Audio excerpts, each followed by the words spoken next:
Earlier, I talked more about the challenges facing Afghanistan with Wahid Monawar. He's an international consultant and the former chief of staff in Afghanistan's Ministry of Foreign Affairs. I began by asking him what he thinks about the new status of forces agreement on coalition soldiers staying beyond 2014. This is great news for Afghanistan. Afghanistan definitely needs the bilateral security agreement as much as the United States.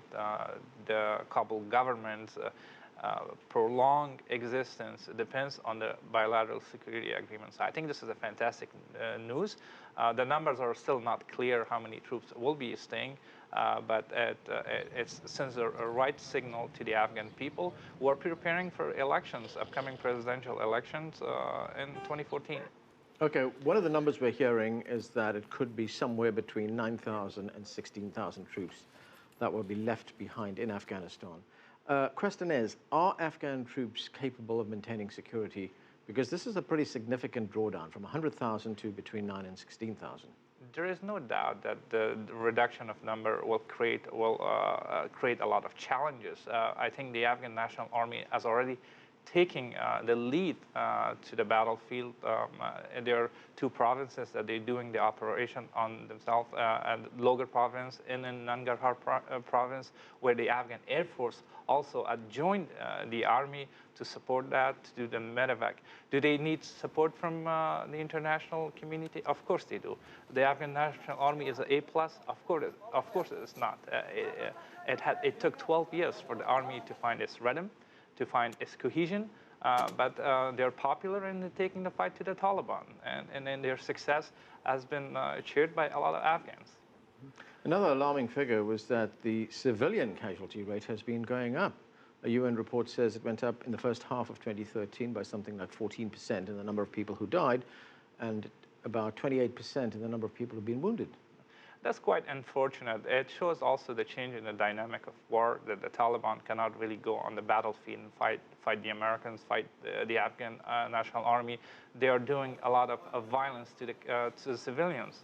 Just last week in Jalal, about 25 to 30 Afghan civilians have died. The mining on the roads, the killing of civilians, that cannot continue. If Taliban want to be taken seriously as a political force, they need to show to the Afghan people that they have an agenda that is good for Afghanistan. They cannot continue killing Afghans and then ask to be recognized as a political party.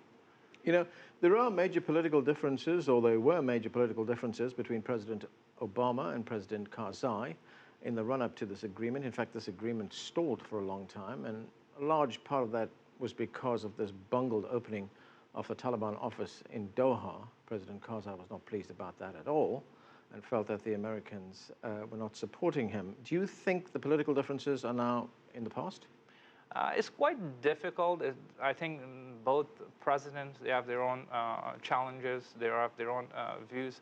What concerns the political office of the Taliban, I think the intention was good from the Americans. They want to bring peace to Afghanistan, but the way the process was done through Qataris, I don't think that was the right way to do, to allow the Taliban to raise their flag, to use the name. That sends a lot of trepidation to the new generation of Afghans, that they look up to the government, the Islamic Republic of Afghanistan, not the Emirates of Islamic Emirates of Afghanistan. So yes, I think President Karzai was right.